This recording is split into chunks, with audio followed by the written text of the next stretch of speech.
दिलों में प्यार की खुशबू तो होठों पर दुआ रखना, दिलों में प्यार की खुशबू तो होठों पर दुआ रखना।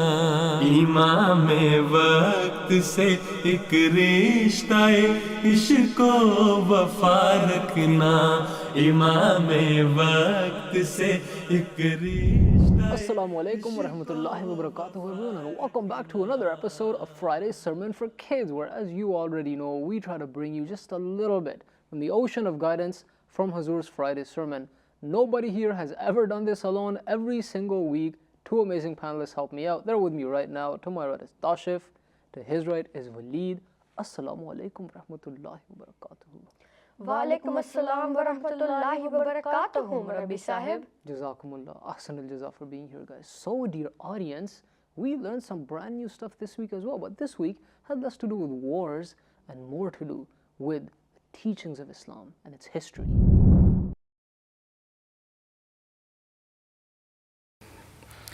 जमा कुरान हज़रत अबू बकर सिद्दीक़ के अहद ज़रई का बेमिसाल और अज़ीम कारनामा है। इसका पस मंज़र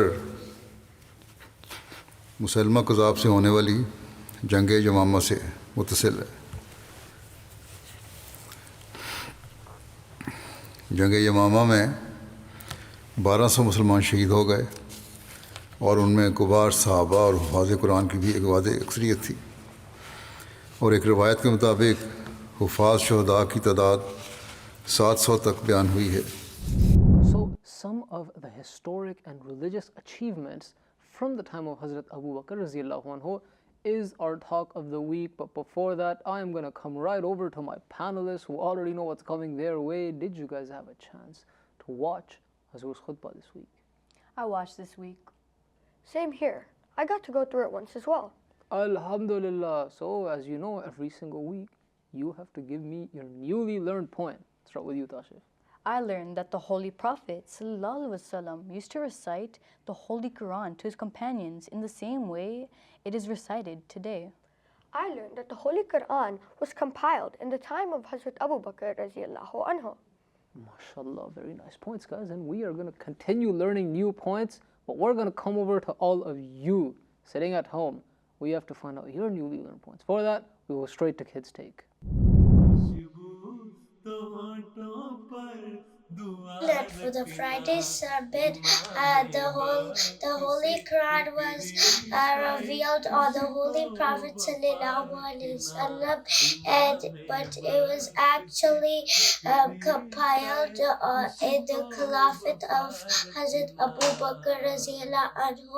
From the Friday sermon, I learned that when Hazrat Abu Bakr was the Khalifa, bits of the Quran were put together to make the Holy Quran. I learned a tip from Huzoor's Friday sermon that a man went to a woman and said to her that give me a goat and you soon will give birth to a baby boy. The woman gave a goat to the man and the man cooked it and then gave it to Hazrat Abu Bakr Siddiq radhiyallahu anhu.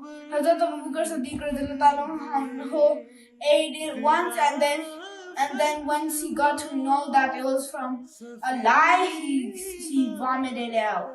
And then he said that I can't eat this goat because it's from a shirk. I learned in the Friday sermon that Huzoor Ayadullah Ta'ala bin Nasr Aziz narrated that over 700 Huffaz were martyred in the Battle of Yamama. And then after the Battle of Yamama, Hazrat Umar anhu went to Hazrat Abu Bakr anhu and said, in the future battles, if more Huffaz are martyred, a big part of the Quran would be lost. So we should collect it into one place. Jazakumullah ahsan al-jaza for those wonderful points. Now remember, kids, if you don't send in your videos, we won't have anything for this segment, so you are the one that keep it alive. Make sure you send us a video next week if you missed us this week. Now let's get to our discussion. So, Rabbi Sahib, I know we've talked about this before, but what exactly is a dhimmi? A dhimmi, Huzoor described, is a person that this has gone in discussion as well before, and Huzoor has described that A dhimmi is a person who is not a Muslim but has accepted to live under Muslim rule. And such a person keeps their own faith, they are allowed to practice their own faith. And Hazrat Abu Bakr radiallahu anhu, Huzoor mentioned, made sure that a dhimmi had its rights established in the Muslim empire. What are some examples? I know that Huzoor, may Allah be his helper, talked about the Christians of Hira. You're absolutely right, Tashif. The Christians of Hira were one of the first big Christian population that came under Muslim rule in Iraq. And Huzoor mentioned, Hazrat Abu Bakr radiallahu anhu said very, very clearly that the Christians living in Hira, they are allowed to celebrate their, holidays as they would just before the coming of Islam, right? And so he specifically mentioned that if a Christian wants to take out their cross and go out and show the cross as it is, right, they're allowed to do that. The other very, very famous thing that, has happened and does happen in many traditional churches is they ring their bells, when it's time for worship. And many a times, this is something that gets looked down upon in some countries, but Hazrat Abu Bakr had said that they are free to do that. The ringing of the bells, they're completely free to do that. So these are some of the examples that Hazrat Abu Bakr radiallahu anhu made sure the Christians were allowed to have that freedom. This really shows how open and respectful Islam truly is about non-Muslims' religious feelings. No doubt about that. But then they did have to pay something too, didn't they? Yes, that's correct as well, Tashif. Huzoor mentioned how, and we've covered this before as well, but it's always good to remind ourselves, the non-Muslims, those were the dhimmi, they had to pay a small tax. This was called the jizya. The jizya was something so small, it's just unimaginable sometimes, right? That a tax could be this low and this open and flexible. This tax, Huzoor mentioned, according to some narrations, was only 4 dirham for a year. And this was for every single adult, healthy dhimmi, so a healthy non-Muslim that's an adult. Main reason for this tax was the Muslims, once those dhimmis or non-Muslims were living under Muslim rule, it was the duty of Muslims to defend them. So to offer them any protection if somebody else attacks them. And this was the tax that was used to fund that protection, to make sure that the soldiers that are responsible to protect them, they're well kept and fed. So other than that, they absolutely had their rights. But we have to move forward. We have a lot of other things to talk about. What's that? Well, that is the subject of Jam'ul Quran. Jam'ul Quran? Doesn't that mean Jama of the Quran? Yeah, but what exactly does that mean? Oh, I think I know where this is going. I think you've got it, Tashif. So without another moment to waste, we are going to go right over to our trusted presenters. Monis, you take it away with the word of the sermon. Jazakallah, Rabbi Sahib.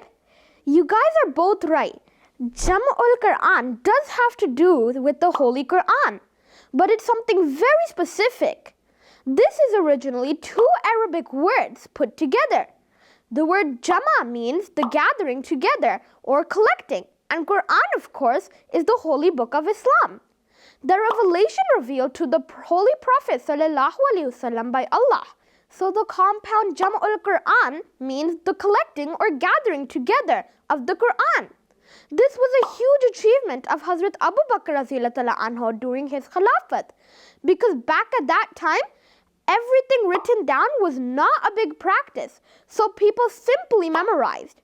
Lots of Muslims have memorized the whole Quran, but something very tragic happened, and Hazrat Abu Bakr anhu had to do something about it. How that story went is what you'll find out about next. Back to you guys.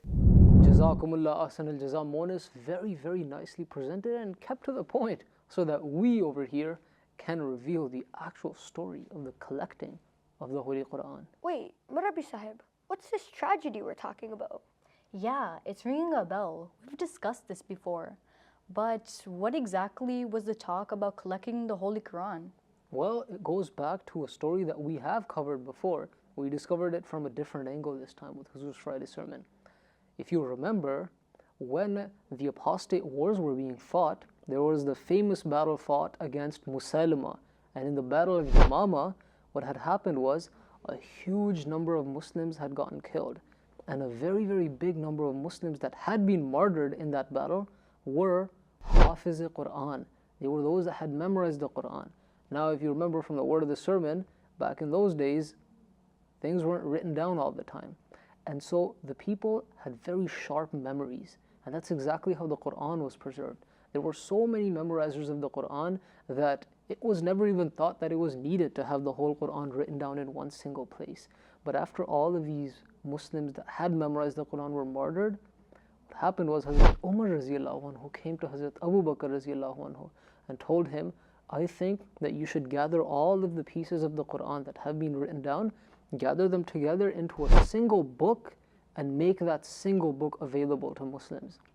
And Hazrat Abu Bakr, first of all, he even said that I don't want to start or do something that the Holy Prophet ﷺ did not do. But Hazrat Umar emphasized that this act is nothing but good. It is only good that we are doing for the sake of the Holy Quran. And Hazrat Umar radiallahu anhu said it so many times. So finally in the end, Hazrat Abu Bakr radiallahu anhu ended up accepting Hazrat Umar's opinion. That sounds very good.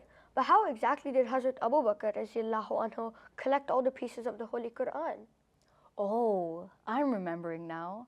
Hazrat Abu Bakr radiallahu anhu called upon the famous companion, Hazrat Zayd radiallahu anhu, for this job. Exactly, Tashif.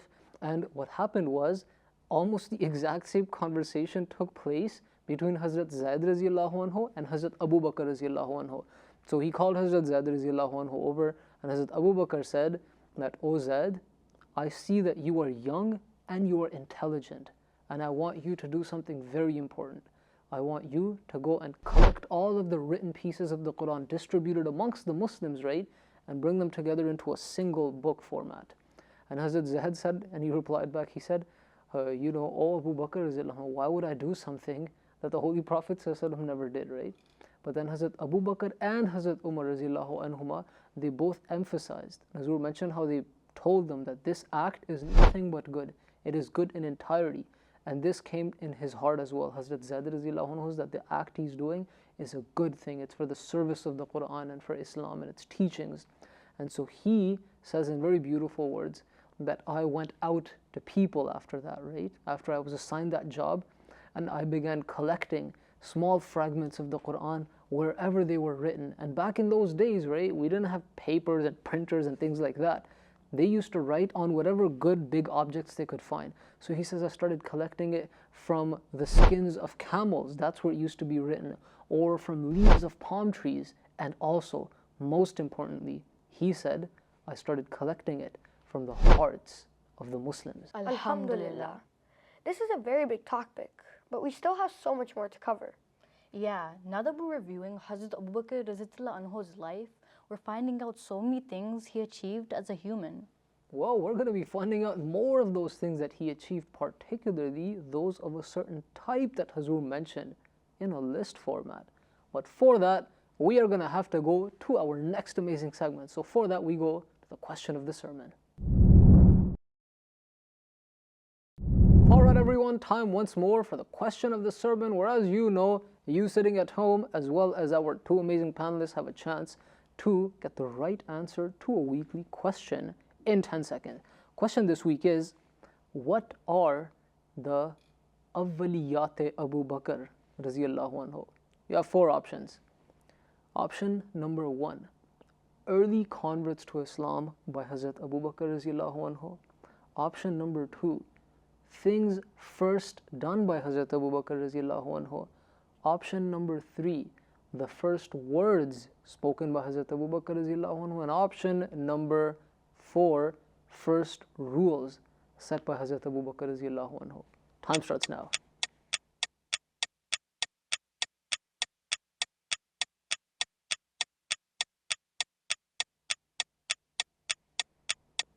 Time's up.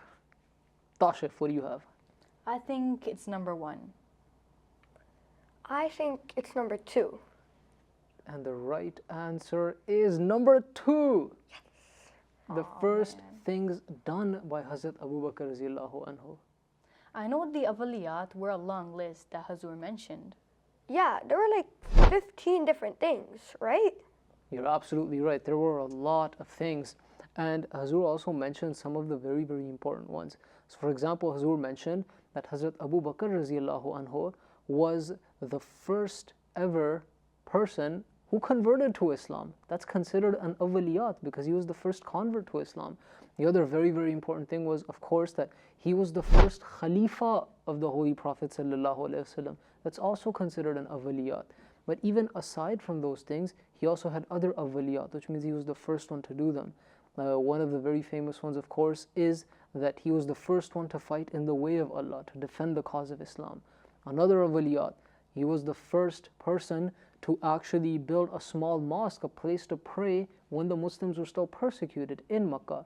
In other words, it is a long list of incredible achievements, and it only goes to show the amazing character of Hazrat Abu Bakr radiallahu anhu. Oh, but we still need to mention at least one story about the character of Hazrat Abu Bakr radiallahu anhu. Yeah, the story about how he would make a living as a Khalifa, that was truly remarkable. Wait, what was that story? Walid is absolutely right. It is a very, very beautiful story. And what happened was, after Hazrat Abu Bakr radiallahu anhu was elected, he used to be a businessman, you remember, right? He used to sell clothes and used to make a lot of money, very successful. So he decided to continue that. He just got some clothes, put them on his shoulder, and headed to the market to go sell those clothes. And on the way there, Hazrat Umar radiallahu anhu stopped him. He was there with another companion, and they asked him that, "O leader of the believers," Hazrat Abu Bakr radiallahu anhu, he was the leader of the Muslims, "where are you going with these clothes?" And he said, "I'm going to the market to go sell them so I can make a living. That's kind of what I used to do as a job, right?" And Hazrat Umar radiallahu anhu told him, "You're the leader of all the Muslims. Why are you going to the market to sell clothes, right?" And Hazrat Abu Bakr, out of his simplicity and humility, right, he simply said, "Well, how else am I ever going to make any money? I need to stay alive. I need, food, and I need to bring something home, to take care of things." And it was after that Hazrat Umar radiallahu anhu, along with that other companion, they said that we have to appoint a salary for you, a small salary from the Baitul Mal. And at first Hazrat Abu Bakr said, "No, I don't want to take any money from the Baitul Mal. It's solely for the poor people, those that actually need it." But in the end, Hazrat Umar convinced him and told him it's in the conditions in the Quran that the people that are dedicated to serving the faith, they deserve money from the Baitul Mal. And so Hazrat Abu Bakr very humbly accepted a very small salary for himself as a Khalifa. Wow, what a humble-hearted person. And I'm getting the feeling we're coming to a conclusion now, right? Right you are, Walid, and for that reason, we leave our audience with our main message. So make sure to watch the full khutbah. And make sure to get back to us by watching the old critical message. Did you enjoy this week's Friday Sermon for Kids? Want to know how you can make it even better? Tell us what you learned from beloved Huzoor's Friday Sermon and send your videos and questions at FS4Kids@mta.tv. No later than Sunday, and we'll try to include them in our next week's show. Now, we can't include all the videos you'll send every time, but you can see them all on our Instagram and Twitter at MTA Canada. Remember, at Friday Sermon for Kids, you're not just the audience, you make the show. See you next week. Okay, everyone, it's time once more to review our little lesson for the week. As always, new stories, new information, so pay close attention. One of the great accomplishments of Hazrat Abu Bakr radiallahu anhu was establishing the rights of the dhimmi, those who accepted Muslim rule and paid the jizya, but kept their own faith. Another accomplishment during his era of Khilafat was the compilation of the Holy Quran. At the time, different parts of the Holy Quran were written in different places. So Allah the Almighty inspired Hazrat Umar radiallahu anhu that the Holy Quran be compiled in one place. Hazrat Umar radiallahu anhu suggested this idea to Hazrat Abu Bakr radiallahu anhu. Then he agreed and appointed Hazrat Zaid radiallahu anhu for this task. Hazrat Abu Bakr radiallahu anhu was the first to do many things. To name a few, he was the first to accept Islam, was the first to build a mosque in front of his home in Mecca, and was the first to fight alongside the Holy Prophet sallallahu alaihi wasallam. He was also the first to buy and free Muslim slaves who were tortured by the disbelievers. He was the first to compile the Holy Quran into a single book form, the first rightly guided caliph, the first appointed Amir of Hajj, and the first to lead Muslims in prayer during the lifetime of the Holy Prophet ﷺ. And on top of this long list of firsts, he was the first Khalifa to appoint his own successor. But aside from all these amazing things, Huzoor mentioned some beautiful stories from the life of Hazrat Abu Bakr radiallahu anhu. Hazrat Abu Bakr radiallahu anhu was of course a businessman. Right after he was elected as a Khalifa, he headed to the market to sell clothes and make some money. Hazrat Umar radiallahu anhu stopped him, asking why he was going to the market. Hazrat Abu Bakr radiallahu anhu replied that if he doesn't earn anything, how will he survive? But Hazrat Umar radiallahu anhu, along with another companion, made sure that Hazrat Abu Bakr radiallahu anhu, as a leader of Muslims, gets a small salary from the Baitul Mal, as his work was to serve the faith. So Hazrat Abu Bakr radiallahu anhu humbly accepted a small salary to live with. Now remember, dear audience, these of course were just a few flowers from the garden that is Huzoor's khutbah. So make sure to watch the full Friday sermon of beloved Huzoor. Until next week. Khuda Hafiz. जो तूफान में किनारा है, खिलाफत वो नगीना है, जो पत्थर को गोहर कर दे, मगर है शर्त तुमसे मुसलसल